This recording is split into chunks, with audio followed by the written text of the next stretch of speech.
Hallelujah. Praise the Lord. Ia lo suafa le tua le tonga le alu na ia.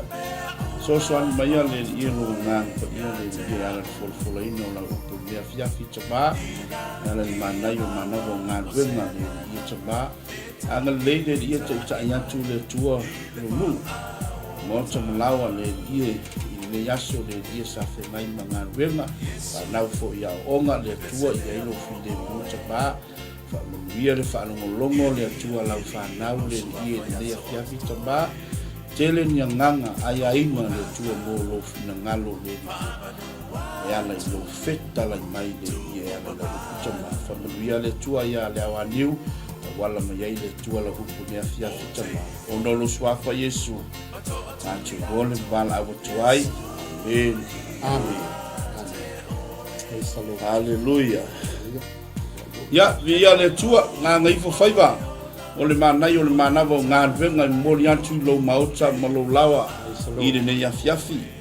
Ya, e to e o falo fatu ma fatalo fatu sa moa le atu pele i le nei afiafi lau mai moa whaafonga mai so se tafa o le nei langi po le nei ke lope ya i ia le tua so se faiva so se tiute ya whengai ai ma le pa ia ma le mambalu so tātou antunu ia le ngata foi leo ila tau foi o loo haleluya ma nava foi fa mangaluenga le nei aso toi foi ya tu ya inga ngota malawa ya anga leile atua ma leo ma lutia lo to soifua le ngata foi leo tātou whanau ya onga i le nei aso toi foi ya tu i mauta malawa vi ia le tua e whatalo whatu ma afe atu sa moa le atu pele i au na tofi fo ele tua so se fata fa taulanga so se tovine i fata lo fatua le po kalami o le manai o manava o ngarvenga vi ia le tua malo fo fa il faiva malo fo le tawata i fo le yaso Praise the Lord. ia le tua tauta ya amen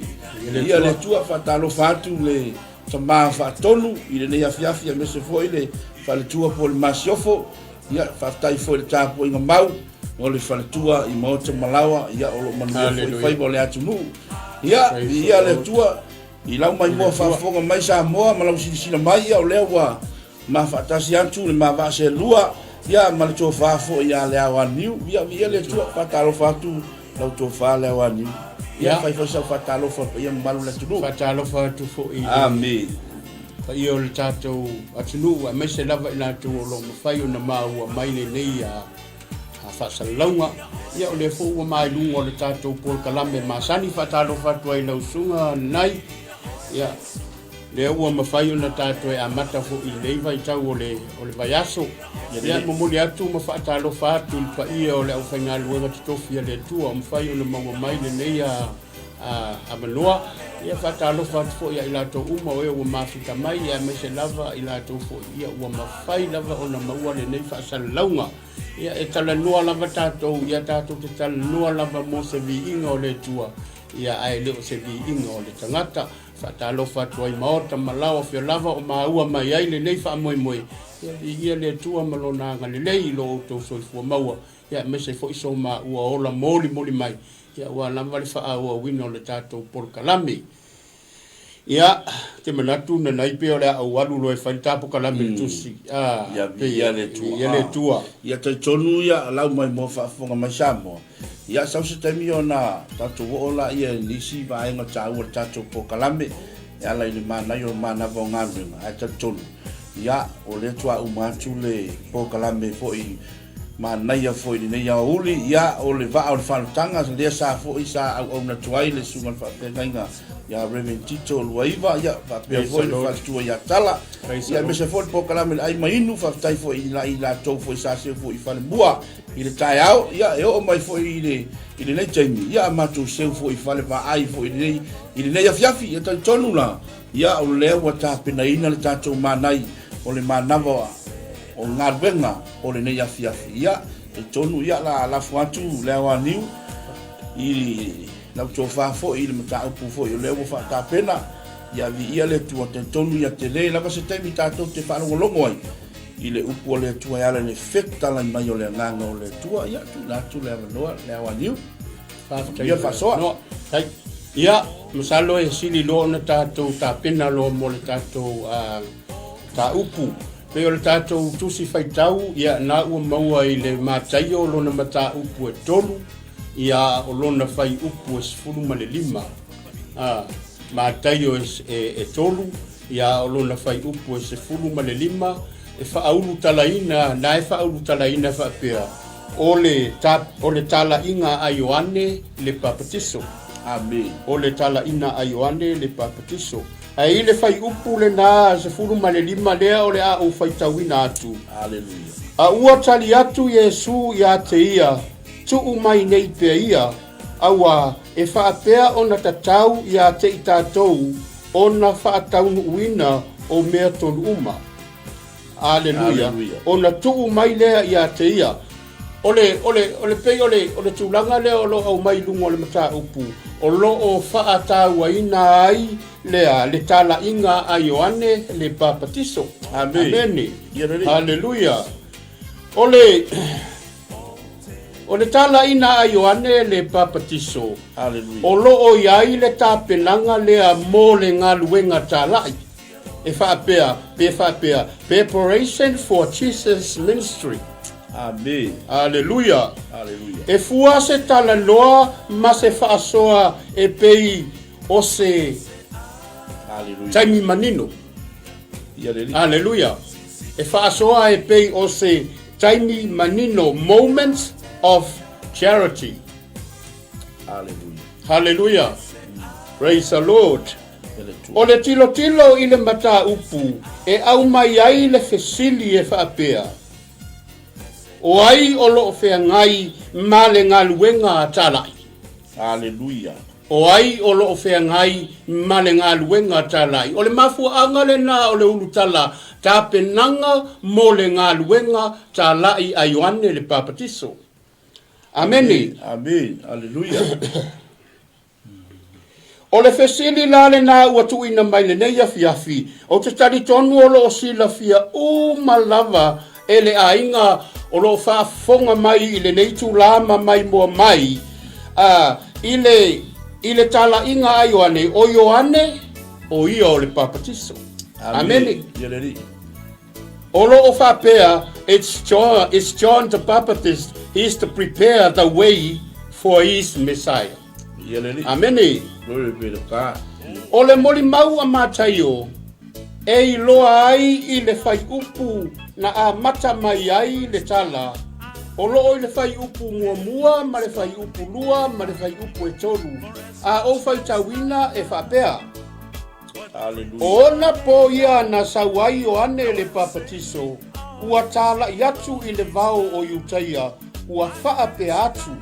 Ina sala mo ia o tou. Awa ua lata mai le malo o le langi. Awa o ia lava le nei na whai mai ai le perfecta o Isaia. Ua whaapea mai o le leo o le ua alanga i le vao. I nā te wia e o tou le ala o le alii. Ia whaasao o nala. Amen. Hallelujah. A o lea foi la ua tātou i loa i le mata upu. O lea sa valo ia e Isaia. Ia le li. Lea sa whaatatau le valo anga Isaia. I le tūla i mai o le tangata le nei o Ioane. O Ioane lava le papatiso. The John is the Baptist. He's to prepare the way for his Messiah. Hallelujah. O le tāua le nā o mea, na whaia e le tangata le nei o Ioane, o lea tāla ina. E le ngata o le tāla ina, ai whai mai o Ioane sa ia whaalau le lei e le awala. Amen. E le ngata i le whaalau le lei o le awala, a toa ai foi le whaia lea oa, papatisonga i le vaitau lea o le tila mō, masalo ole se fulu malelua. Amen. Se fulu malelua centuri. Ole moli maula ai Isaia ile mata upu e fa se fulu le na foi o lo fa ma fana mai ai ma fa matala lo loto ai ia Yerusalema ua fa pe atu ua po lo wai wona tinga ma ua tawia na mi otonu. Amen. Le na e fai mai ai le tato fai upu e se fulu ma le 5. pe a auto e tilo ia i mawhai tauina le whai upu le nai se fulu ma le lima whai mai. O ua tatau o na tātou whaatau wina o mea tonu. Hallelujah. Praise the Lord. O le whai mai e tatau o na tātou whaatau wina o mea tonu uma o a mea tonu ia o le amio tonu. Amen. O le amio tonu lea. Yereli. Hallelujah. E le ngata o amio tonu a o mea manino. Basta mea manino a ia le tautala ia le mata upu. Lo ina tautala i mea manino. O lo tautala i lea charity po le pure and clear. Easy to see through.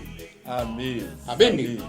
Amen. Ia po le pe a tau fo i se isi o na whaupunga. Easy to understand. Amen. Praise the Lord. Pe e foina le e te le alo na taua awa e mawhai o na whapea. Fe foina le atu fo sesi to remove the unwanted things. Hallelujah. Pe mawhai whape avi ese mai mea le mana o mia e tusa i malefina ngalo o le atua. Hallelujah. Hallelujah. Ia, pe a o tala noa la i le upu lea manino.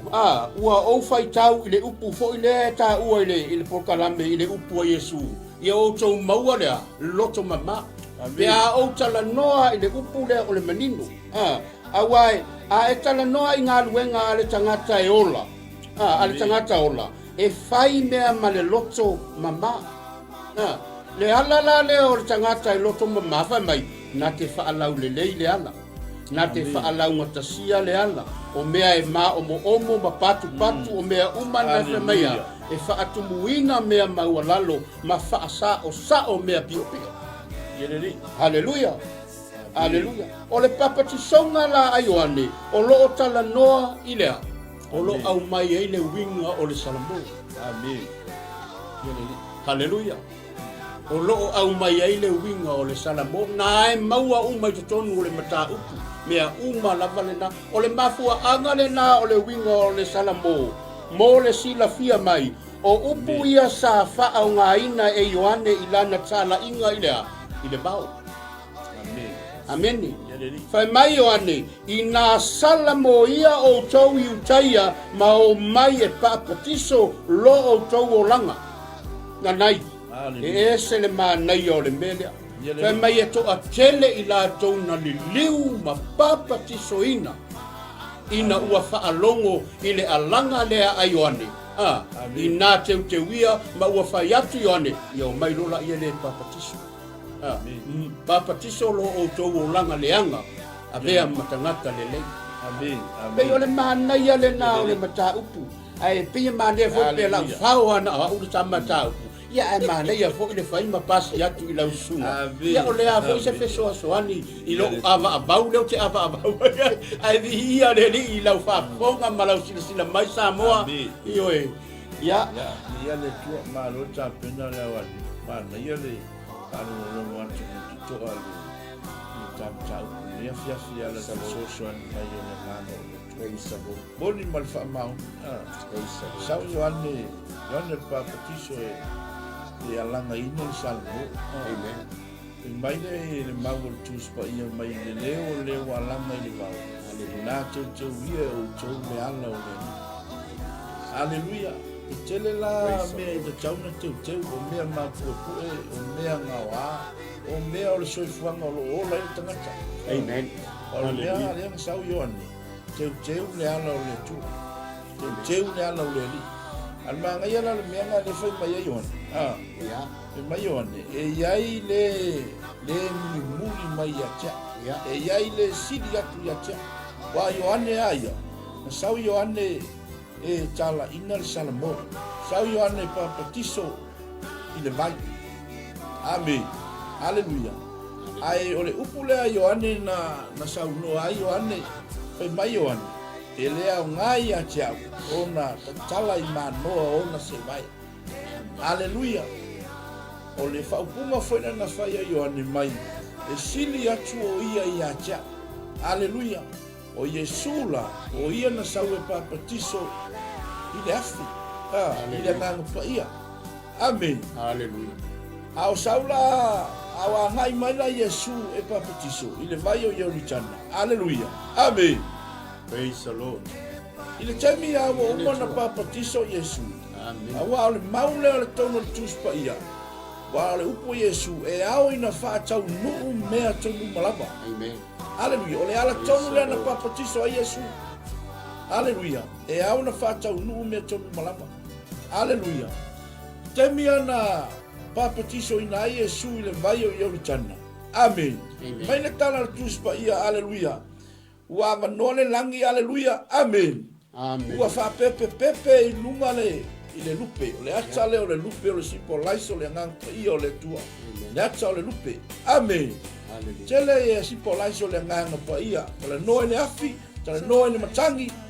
Amen. Ia le tua ma lo le au tape na ina chama cha ia le tua o Yohane ai sa o teu le ala ole pe ole mele na laina na faile le fu le upo Yohane ile tele o tangata mai na to pe mai ia o mai lo o mai ina sala mo ia mau e papatiso lo o to o langa tuai a vea o to ma tangata fo pe o tu langa ko ina le tangata o mana o mia se o langa le o lo sai tia lava ona ole pule malisa wale ngata fo le o tu la fono e le tal fengai ole mea e madi ole be de na tupu mai ai o le foi la wa yai mai la to wo ane ya pe o le vai nga le o le au farsayu ya o le au tu si upu ya o la to o le au satu kayo fa mai o tangata ia sa faaleanga i manatsu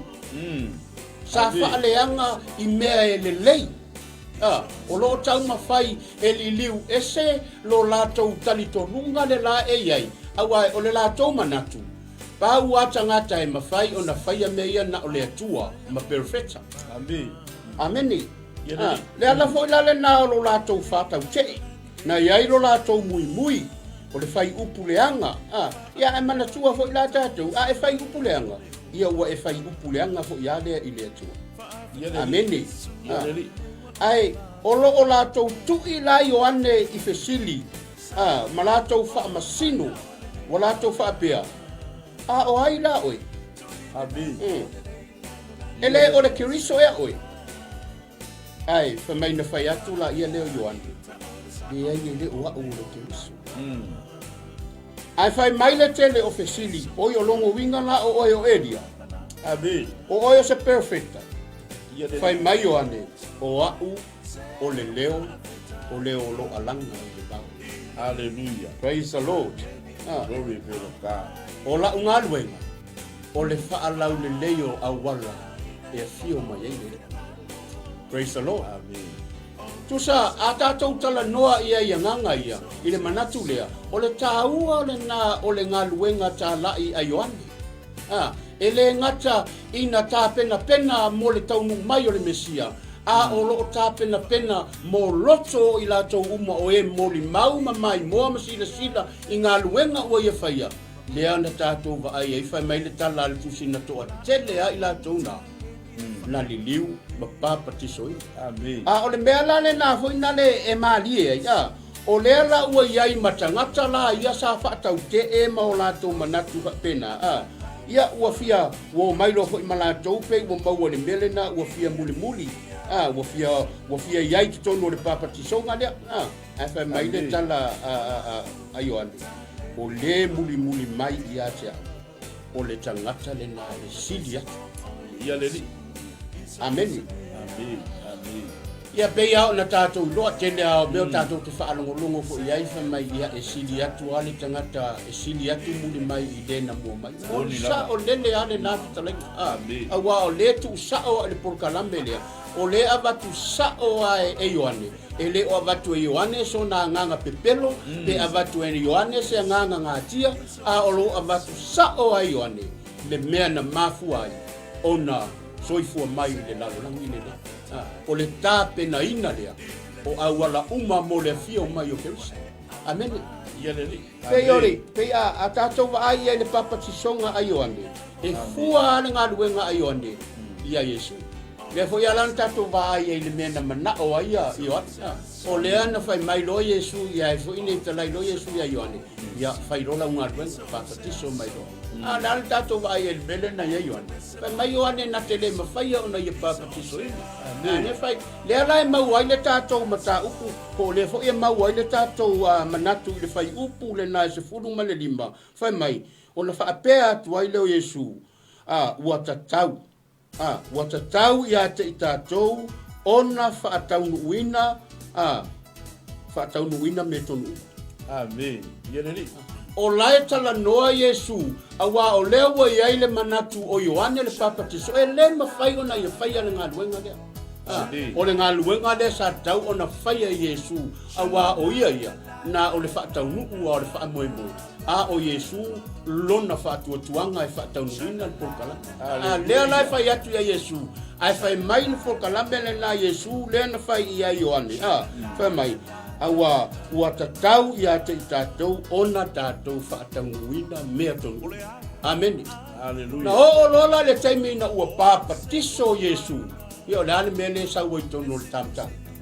O le whai mai peo na i tā ua avanua le langa. Hallelujah.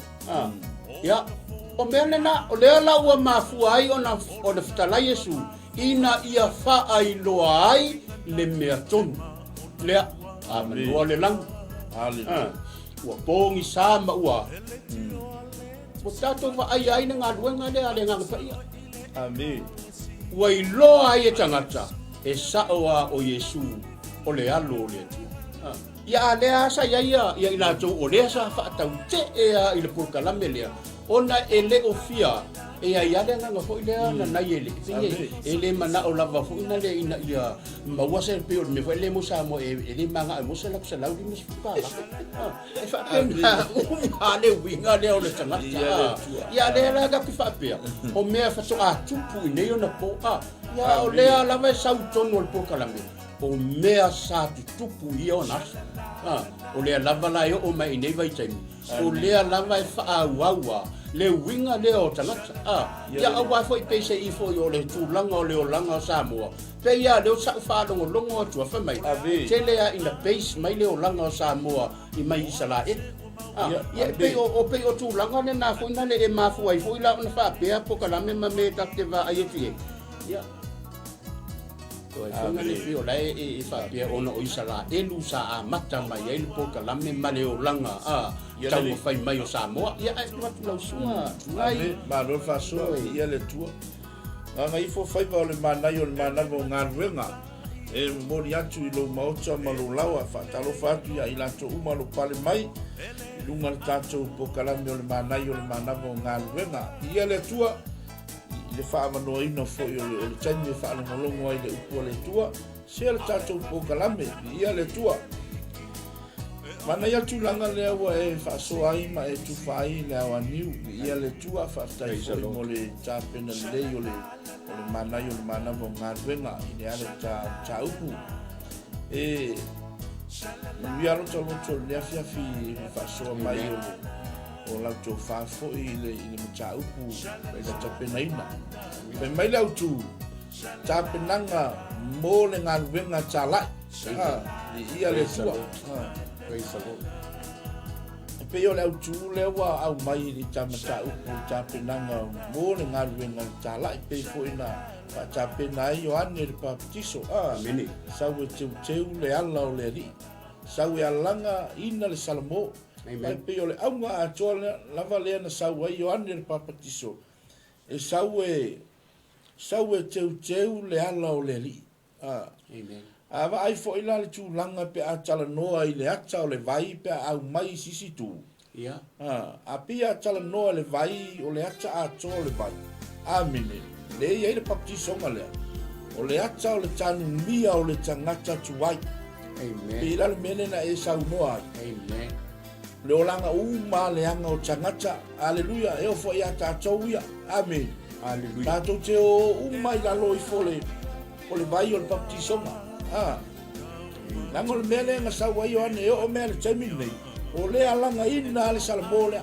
aleluia aleluia langa tauna o uma tanga tala wa ni ile ia ile vai i le salamo ma o le ata ato le mai le tala noa ia a tala noa i le ata le mai e tala noa fo i le afionga le tua ia a tala noa i le vai pe atu usisi tu loto i le mata upu lea o le ata ato le whaatofuina amen o le whaatofuina o le tangata i le tangata tuai le whaapea mai i le maua Paulo sewa ia ke riso o le tangata fauia sewa ia ke riso o le tangata fauia la tala noa i le new bikini tangata fau a umara na papatiso ina oe matanu mia lau tangata tuai pe ele whaatusa isi tu o le fufuina o le elea oe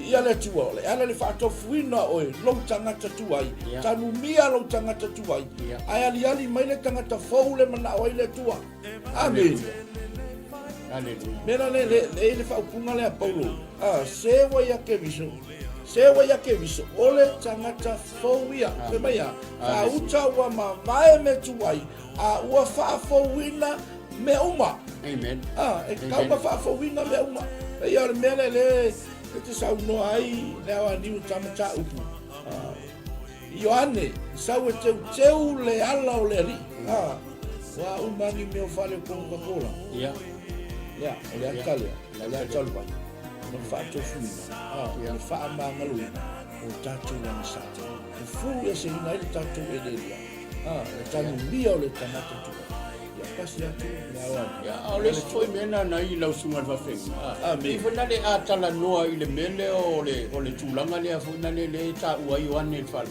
mo le tanga a fika i fonga lava peta la fo se fa fonga mai masa sila fia le mamalu o le tatou au mai moa ma le whaalongo o le ta ua lea o le tangata ua loto mama vai le loto mama o le tangata lea na te alu na te whaalau le lei mea ia wa e ia le mana tu fo nei tangata wa pe tatu wa pe ia la ki fo bo kinga inga fo ia me la wa fo e kau fa mama o me ia ele wa o lista ngata ai mo le tangata sa ia faia me uma male loto mama wa le fo e feta la ia Yesu le mata yo le mfama ia ila to we loto mama ia le o tato lo le tando le tangata loto mama na te lo atu le ai pe o le sita ua le na fo na le ia te o le mele fai mai ia Yesu e fa te tau i le mele awa o le ana feta la Yesu fa mai awa ua ta tau ia te i tatou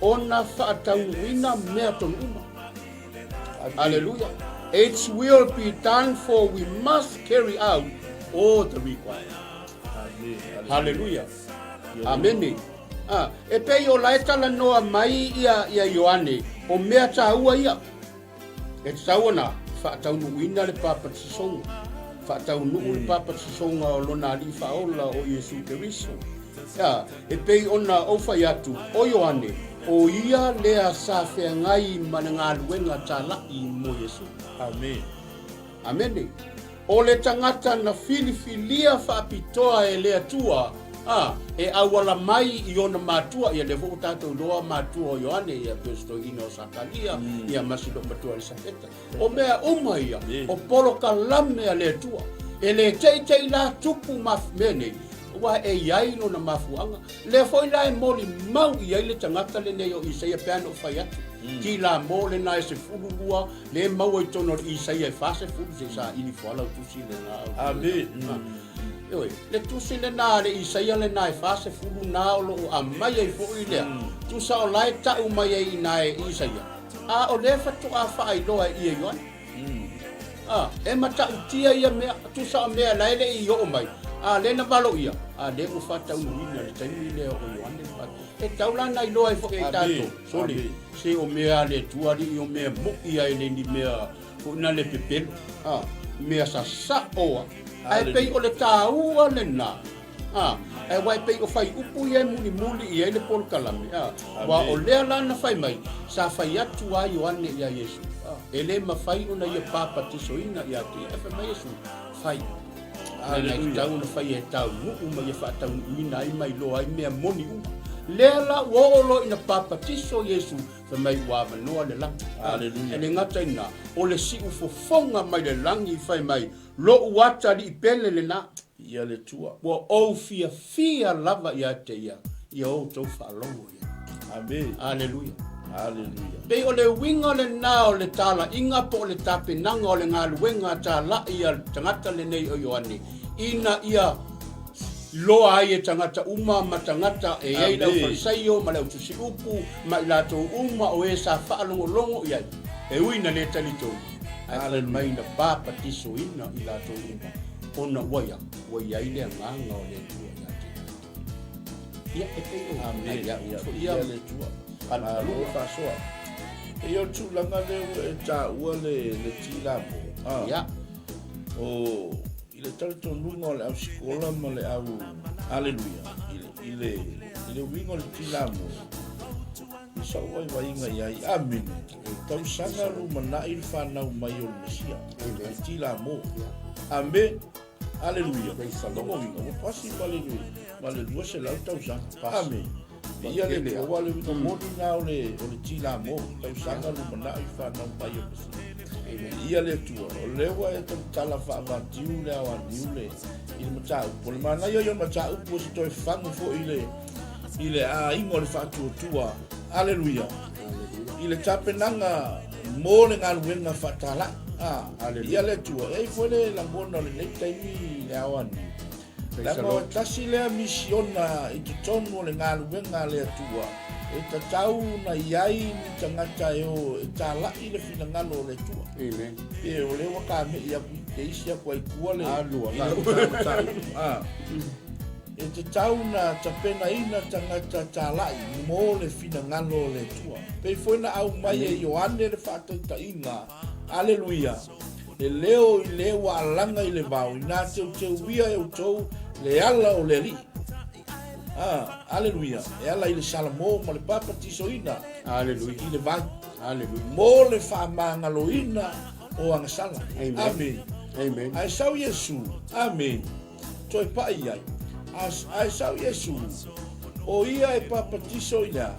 I le nganga pa ia. Amen. Aleluia. O le ala fo I lea ana le papa tiso ina Yesu. E le mawhaina whaatau nuuina mea tonu umalapa. Aleluia. E le mawhaina tali tonu tangata e winga I le papa tiso ngā Ioane. Yeah. Amen. Le ala tonu le na mafua. Aleluia. Na sau Yesu. Ma ngai le vai o Yorutana. Ma ngai atu ya Ioane le papa tiso. Le winga kongu le lenga whai ele kala Ioane. E le au ngā ia te au. Ona te tala I manoa ona se vai. Aleluia. O le ata o le whaatata inga. Wa au mai e Yesu. O le whaia le melea. E le me whainga kali kou. Amen. Aleluia. Le ngaru wenga le ka mo whai mai. Aleluia. Aleluia. Ai whapetai le tua. Praise the Lord. Le whaia le mai e le maua Paulo le. Praise the Lord. Se wa ia ke risol tangata fau. Aleluia. Longo winga la tu mai sisi tu. Ile taimine nei, whawhitai ni mata upu au mai. Amen. Aleluia. E ta tau na iai ni tangata. Aleluia. E o e ta lai le fina ngalo le tua. E o e ta lai e su e whai mali ma whaola I tangata. Wa e le mawhainga I loa e tangata lai tu atu. Aleluia. Le ke riso Yesu pe a le aise tangata e o e ka lai. Yeah. Yeah. Langa e vavainge ko kongo o le five for ministry le kongo o le tuspa ia. Le tusi Efeso. O lo kala ngoma iai. E mai o lo iai lea. O iai le apostolo. Amen. O lo iai le profeta. O lo iai ma le fai evangelia. O lo iai ma le fai aonga. O lo iai ma le a. Ma le fai fiau. Ia. O mea uma whapenga. E ka kaunga iai se tangata. Ka lai. Le au vaenga funga le ka ua le au missional. Amen. O ka ngaka le o ka lai fina ngalo le kua. Ele o ngaka ngaka ele o ngaka ngaka ka ko uma. E o le tama ma le chaine tato uma o lo faia le ngalu venga le. Amen. Langa wa uma nga uma ya Yesu. Chamia mankua fora ke milenga fa Yesu yo ngauso. Yeah. O e fatali tali ife Jerusalema. Atali ilea. Le nganga pai. Ile nganga pai mai Yesu. Au le alu. Ele ma faionga. o nga sau le nga pa ia e fai maso so ngi aki o ko e le ma fai ko wo e kala pe au to le ma wo le manga amen ke mi e ko ke ma wo le mana le nga pa ia ya wa ma fai ko wo e ka wa be la nga fe ma Yesu o aku loa e fai no uma lava ma so ma papa ti so atu i le sua for chama o le alo ma le nga pa ia bye bye nga ruenga la le e le nga singa ruenga nga se fai fe au ali le ora nga ruenga so kakalo kili tato uma so tangata wana si ia le tino ke biso tato uma ia le tua ia pasi atu la ia abi mana ia yo le faso oka so le bi ia le tua o lo maua mai pea le mafana fana mai le tua e pe o le taua fo le na o le prokalame le na Ioane o na olo o iai le fa upunga le nana ta watu e Ioane e fa da tau le malole o le atua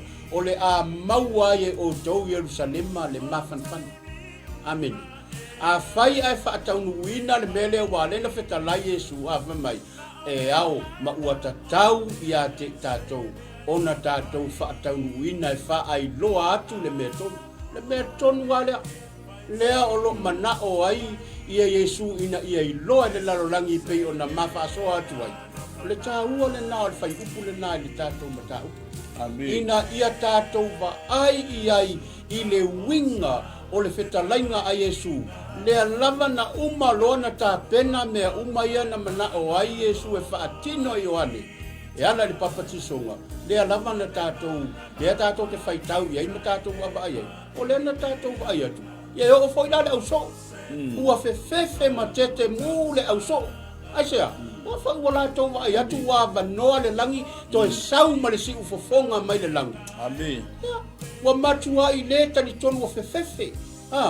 O ina. E o foi la ia la tu. A o tangata uma sa iai ma faa longo ma mata iai le polka lambe isu. O le ala o le mafu anga le na losi ai lo la tu tanjoni. To tene na i la tu na de liu.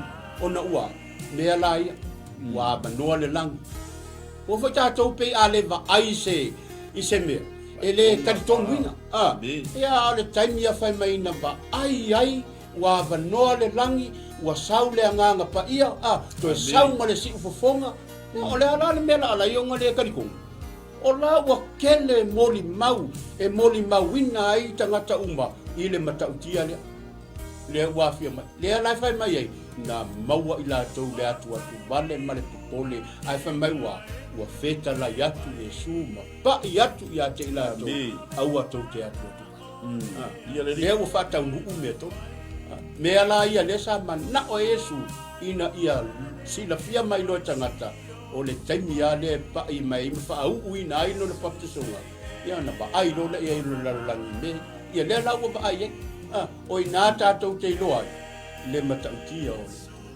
Amen. Ele ngata i melena o lea na tātou peano ta ua muamua. Le matautia o le tua, tinana matutua i a sakaria ma i sapeta na whaali po kalame le tua. Le anmene, o la alo le, o la tamale, kamale o e fo ine i o yoan. Le an tātou wa ai ei, le la ua whaia i oange, le ngā luenga le leilea, le wha ai loa i le mamagu o le tua.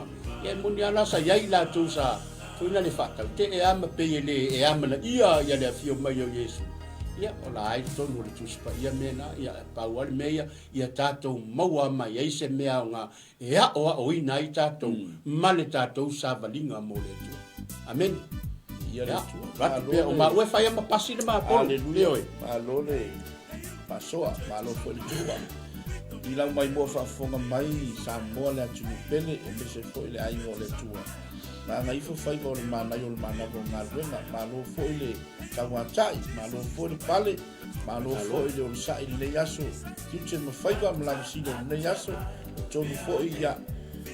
Isi fo i le tātou ainga ia wa manavo fo i fe ama ngā ruenga toi fo i atu mauta malawa, ia ngato fo i leo i la tau fo i la to ya nga ya tu fo ina nei nga bengal si po ya fa manu ya tu le tua ile pa ia man mamadu so tantu ainga ile ne ya fiafi ia ta tonu lo manu ia mai do tantu ainga le wa niu ya ma lo ta pena ya ta tonu ni to ile ile ko kele se ta taimi ya tonu le Aleluia. Le fa uma mai do la vai ka ua. Ia le tua. Mana ia le tulanga lea kalpe ko suka ni buke. Mana ia le tulanga le wa te tai ai ile tapo kalame fu yo mana mo ngal is alone. Le sa upu. Ia le tua. O le tapenanga mo le ngal wenga tala ia le tua. O le tapenanga mo le ngal wenga tala. Pe fu na au mai yo ane le fa te tai. Aleluia. Au ke riso Yesu fo. O le ata toa le mai le fea ngai na tuai. Ngai ngai le fea ngai fo. Amen. O le fu fio uma le tua. Aleluia. Yesu me uma i le fea ngai fo ya le tusia falinga. Ia le tua. Amen. O le ngalu wenga patino lea. O lewa au mai Yesu. Ia tātou, whai tātou mo na so. Amen. Warangal wenga lea whai ka kou ma so. Aleluia. O longo winga la, o tātou la, e so o le ngal wenga lea, e whai ma so. Wha so le lano langi. Amen. Yoi. Wha so le atu lau lau. I lea. I le fe au. Lea le fe au. Ia, o le misiona lea. Aleluia. Tā lai Yesu. Tā lai ke riso. Kian makala ino. Ta la I ke riso. Pau lava leo le ingoa. E ka kau kala. Nga ngol melenga awina mai ai le alo le tua. Sawe maliu. Aleluia. Ina ia maua lea. Le lofa tu noa. Lava la matu toile lofa tu noa le tua. E lave ina ita tau. Aleluia. Aole au ato le wa fa so atu to fa ya le awa ni wo ta to ta upu wa o mono te pena ina le mana yo le mana bo ngalu. Aleluia pena fa mai le atu o le ta penanga mo le ngalu wenga fa tala e tele mea e te ta pena mo le ngalu wenga fa tala le ngata ile o le ofo ina o le soifua o le ofo ina o lo wola. Aleluia. E te au na I le tua. E le mawhainga e koe whaape aku. Ni ai se I olba yaso lea. E le koe pule o ia te oe le toi pule. Haleluia. E le koe pule ma ua langal tala na tu spaia. Bo pule ai le tua ia te oe. Bo pule ai le tua ia te ma ua. O le ngalue kala kako. O e kala. Amen. Haleluia. E le mawhainga so le lalo langi. Haleluia. E le mawhainga afia ma Yesu. Nanga se longa so le lalo langi la, ma le aku lau. I le kala le lei. Aleluia. Nanga ka kaunga o ifo umaka ngaka ila. I le mele le sa ta ua le awani. E kaunga o umaka kaila. Salamo. Nanga o le mele le o le fatu wai mai ai le tua. Aleluia. Se longa o umaka ngaka ila. Le salamo. Aleluia. Ia. La fua ni la usunga le awani. E fa na o le tala inga ai o ane pa tiso e le na o le tala ina o le o le papa tisonga o le tala inga o le salamo. Amen. O nai tala ia tu i male tala inga o le salamo nai to o le tanto ta. O le anganga ale na pe ona o fa tu ai pe e alu ala u ia po le babol kalame e fa te tau mo le tape nanga mo le ngaluenga tala. Le ala na feta laia ia Yesu me uma e wai e fa mai e ta tau a ona fa tau wina ina ia se ia fa alia me tona. Ia le pe o le tau le na pe fo ona tau le salamo le na e lua no fai u fitu na lo fa pe mai o te tau wina atu le tu la fono ua feta lai mai ai le li ia te au o lo ua li oe o le aso nei ua o fa na wina ai ia fai la tau te tala noa i le upu lea o le afo inei o le tangata ua fa na ia o le ua tu wina mai i le tangata le porkalame le a fai ua fa na wina mai o le tua e iai le ngaluenga le tua o lo o nau e filifili ai oe ina ia e fa tau wina ino o le fa nga le o lo taimi tau ta atu le porkalame le tua o tātou ia e peia e o tātou loa o nuni laba o lea tātou te lalo langi o tātou o langa pe o le meo o tātou i le ai i le tangata ia e nau pe o le pokalame ai o ane po le lava le whaingata, ma mea matui ma mea tinga, ma mea e laiva ai atu mata o laiva alo mai pesi whaapita au le fau mai. E le fefea. Hallelujah. E le fefea. Le ala fo le nai whai mai ita vita. O te le fefea i se metas. Amen. Awa fo lea. O le tangata o la ua iei le filifili ngā le tua. O le ala le mea o iei. La ua iei le filifili ngā le tua. O le tangata o la ta pena mo lea. Mo lona lumana. O le winga le na o le purkalanga. Ta pena mo le lumana i ta pena i le sala mo. Ta pena i le whainga o le finangalo le tua e whaatau le ao mai le oti. O la sanga lue mo le tua. Amene. La sanga lue mo le tua. Amen. Ia le tua. Ma lo fa so le wa niu fa ta lo fa tu fo ile sunga fa fe na ya. Amen. Ya. Fa ta lo fa tu sunga fa fe na ya re fi walesi ya ia le tua. Ni le tua. Ya, lo ma mai la cho. Mo kele nga fia lau a fi oto. Ya langa manu ta tu chai ya. Ya la si la fia le tua lo suafa. Praise Lord. Fa amani ya tu le tua ya cha. Lo tu siri. Ya le tua. Talo fatu ya te auto umalava ma family ya tu le tua ya te auto na pale mai le tatu po kalami ya le share tatu po kalami ya le tua ya unei haleluya to au na ya me se fo ile to fa ya le wa new ya ta tua to fo ile la mua ya me se fo ile te ma fatonu ya eu falo fatu ma fatu fatu le ya fiafi tatu toi feloa i se mala ma fo atai i le alofa ma le le o le tua ma le fo le tua pa waula na fa no mana i si fo yo ko kala me wa fo mai ama le tua i na fa mana i tele ni nganga ai na mole fi na ngalo le tua ya pa malu wa tu fo i le pa ia ma no malu se tanto wa tu la fo se ku sala se ngano fo i le tau chamali ya fale o le tua o fina ngalo ia puto lava tau tai ia se lava ona tuyama ia tatonga ia matua tuba ia le alfa ngalo ngalo tua ia fa manuia te le atu le tua ia te tua lava haleluya salam foi pe le tua lava viinga nei maso lava se o fa lava amen o fa te le atu Soifua Samoa